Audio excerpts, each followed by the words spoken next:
کیوں زیاں کار بنوں سود فراموش رہوں، فکر فردہ نہ کروں محو غم دوش رہوں۔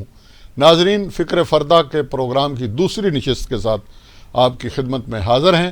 اس سے پہلے ایک بات اہم ضروری ہے، وہ یہ کہ جو ڈاکٹر صاحب کا پورا جو سبجیکٹ تھا اسلام میں داڑھی کی حقیقت، اس کے حوالے سے ہمارے دوستوں نے، بعض لوگوں نے اپنے کچھ اشکال بیان کیے تھے پہلا پارٹ دیکھ کر، لیکن اس کا دوسرا پارٹ آ چکا ہے، وہ آپ کے پاس ہے، آپ اسے دیکھیں گے تو ہم یقین رکھتے ہیں کہ آپ کے وہ اشکال جو ہیں وہ دور ہو جائیں گے۔ آج کی نشست میں فحاشی کے حوالے سے بات ہوگی، اور اس کے ساتھ ساتھ جو ہے آخر پہ ہم حسب معمول کچھ دعائیوں کا بھی ذکر کریں گے۔ تو ڈاکٹر صاحب، آپ مبارک ہو، آپ کو دوسری جو ہے وہ نشست شروع ہو گئی آپ کے پروگرام کی، تو ہمیں بتائیے گا کہ فحاشی کی تعریف کیا ہے، فحاشی کس کو کہتے ہیں؟ بسم اللہ الرحمن الرحیم۔ رب اشرح لی صدری ویسر لی امری واحلل عقدۃ من لسانی یفقہوا قولی۔ اقوال و افعال جو کہ انسانوں کے اخلاق کو برباد کر دیں، میرا خیال ہے کہ وہ بے حیائی یا فحاشی کے زمرے میں آتا ہے۔ شرعی حدود سے بڑی ہوئی شہوات، ٹھیک ہے جی، وہ بھی اسی زمرے میں آتی ہیں، وہ بھی فحاشی ہے۔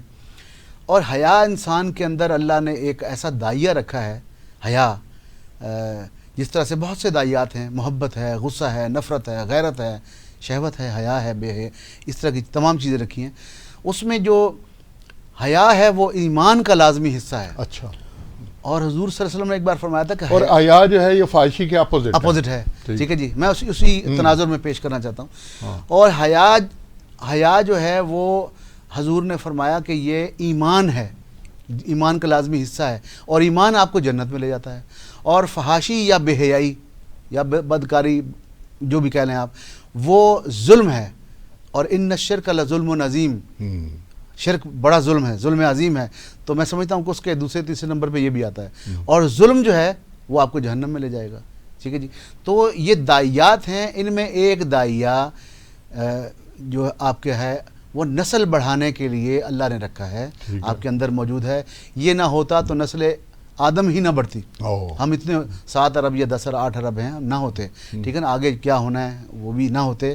یہ داعیہ رکھا ہے، یہ نہ ہوتا تب بھی خرابی تھی، یہ ہے، اور اس کو ہمارے اوپر چھوڑ دیا کہ آپ یہ رکھا ہے، اور اس کے اوپر فطرت نے قدغنیں لگا دی، قرآن نے، تورات نے، بائبل نے آپ کے اندر قدغنیں، یہ جائز ہے، ٹھیک ہے جی۔ اور وہ بھی میاں بیوی کے ادارے کے اندر جائز ہے، ٹھیک ہے جی۔ آپ کا نکاح ہوتا ہے، تو نکاح اور بے نکاحی میں فرق، بات تو ایک ہی ہے، لیکن ایک وہ احساس دلایا ہے کہ نہیں، اب آپ کا نکاح ہے، آپ ایک دوسرے کے لیے جائز ہیں۔ اور وہ جائز کا بھی جو طریقہ کار بتایا، وہ بھی یہ بتایا کہ آپ اس طرح سے رہیں کہ آپ کے آنے والے بچے آپ کے ذہن میں ہوں۔ میاں بیوی انسانیت کی بڑھوتری، آدم کی نسل کے آگے بڑھانے کا ایک ذریعہ ہے، یہ تو جائز ہے۔ اس کے علاوہ جتنے معاملات ہیں جی، لمبی بات میں ایک طالب علم سے آدمی ہوں، میں آپ کو قرآن پاک سے بتاؤں گا یہ حرام ہے یا حلال ہے کیسے ہے، ٹھیک ہے نا، دین سے بتاؤں گا۔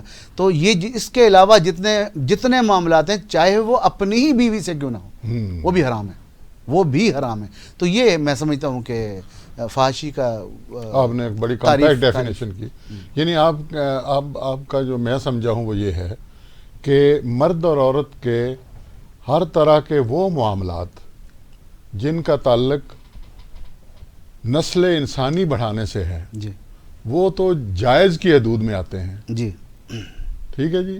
اگر لیکن اس کے علاوہ شہوت کوئی رنگ دکھا رہی ہے، جی، تو وہ پھر ناجائز ہیں، چاہے وہ آنکھوں کی بدکاری ہے، چاہے وہ زبان کی بدکاری ہے، چاہے اعمال کی بدکاری ہے۔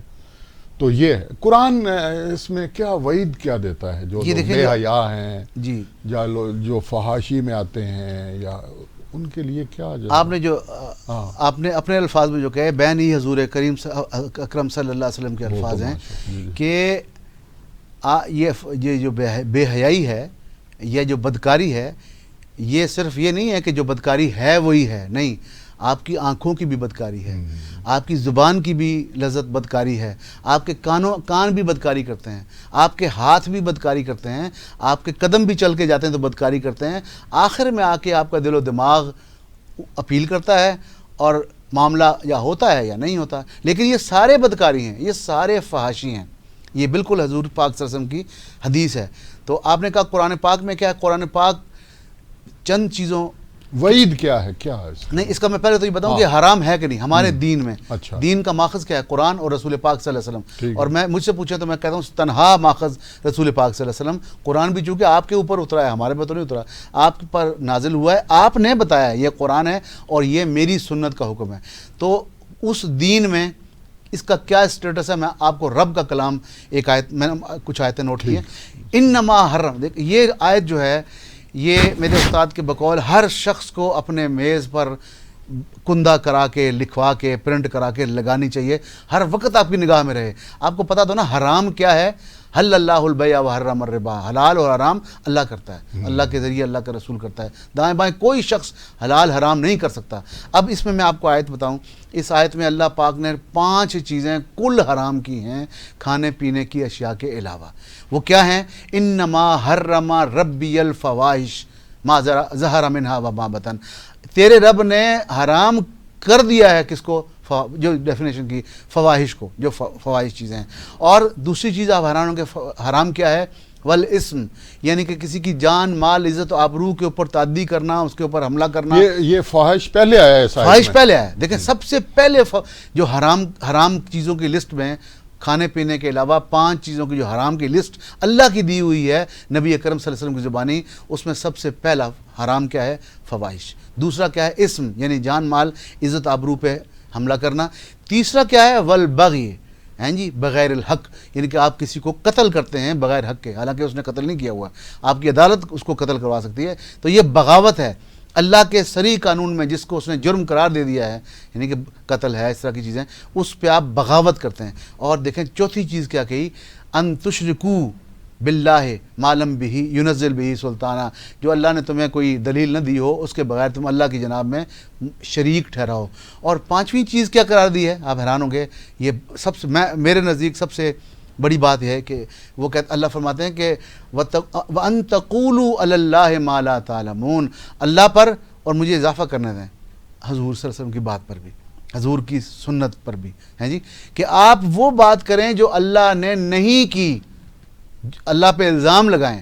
اور یعنی کہ اس کا مطلب کیا ہے؟ دین میں کوئی بات داخل کرنا اور اس کے پیرلل دین سے کوئی بات خود سے نکال دینا، یہ حرام۔ یہ 5 چیزیں کل حرام ہیں کھانے پینے کے علاوہ۔ اور کھانے پینے کا تو آپ کو آئیڈیا ہے ہی، وہ تو مولوی لوگ اکثر ہمیں بتاتے ہیں کہ انما حرم علیکم المیتہ، مردار حرام ہے، والدم، بہتا خون حرام ہے، ولحم الخنزیر، خنزیر حرام، سور کا گوشت حرام ہے، اور وما اہل لغیر اللہ بہ، اللہ کے نام کے سوا جو ذبیحہ ہے وہ حرام ہے۔ تو آپ دیکھیں سب سے پہلی چیز قرآن نے حرام قرار دی۔ اچھا اس کے علاوہ میں آپ کو کوئی دلیل نہ دوں، میں چپ ہو جاؤں، ہمارے علماء چپ ہو جائیں، تو اس کے بعد جو یا ایھا الذین آمنوا ہیں ان کے لیے تو چیپٹر کلوز ہے۔ لیکن آپ دیکھیں بیگ صاحب، ہر جمعے کو ہر فرقے کا تقریباً جو مولوی عالم مفتی جو بیان کرتا ہے، وہ اپنے جمعے کے عربی خطبے کو یہاں وائنڈ اپ کرتا ہے۔ وہ آیت یہ ہوتی ہے کہ ان اللہ یامر بالعدل والاحسان وایتاء ذی القربی، کہ اللہ تم کو حکم دیتا ہے کہ تم عدل و انصاف کا نظام قائم کرو، احسان کا رویہ اپناؤ اور رشتہ داروں کا خیال کرو، ٹھیک ہے جی۔ اور جب وہ منع کرتا ہے تو اگین پہلی بات یہ منع کرتا ہے وَيَنْهَاكُمْ، اور تمہیں منع کرتا ہے، فرماتا ہے کس سے؟ عن الفحشاء، تشریح کرنے کی ضرورت نہیں ہے، والمنکر، اسم یعنی کہ دوسروں کے تعدی کرنا، جان مال عزت آبرو، والبغی، وہی بات جو میں نے پہلے پڑھی کہ آپ سرکشی کریں، اللہ کے ڈائریکٹ احکامات سے ٹکرا جائیں، بغاوت کریں، سرکشی کریں۔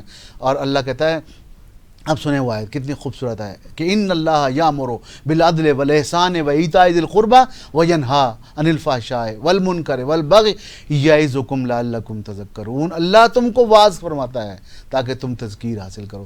تو مجھے بتائیں ان 2 آیات کے علاوہ قرآن میں 20 آیات میں نکال کے لایا بھی ہوں، پیش بھی کر سکتا ہوں۔ 2 آیات کے بعد کیا میں مسلمان، رسول اکرم صلی اللہ علیہ وسلم کا ماننے والا اور اللہ کا ایک بندہ، کیا میں اب سوچ سکتا ہوں کہ فحاشی کی کوئی جہت، کوئی چیز میں اس کو لاگو کروں جو میری اندر اگین میری فطرت میں ہے، میری فطرت؟ ناظرین آپ سن رہے ہیں قرآن کی روشنی میں فواحش اور فحاشی کے حوالے سے بہت ہی مدلل قسم کی گفتگو ڈاکٹر مرتضیٰ مغل صاحب کے زبانی آپ سن رہے ہیں. انہوں نے بڑی اس کے اوپر تحقیق کی ہے.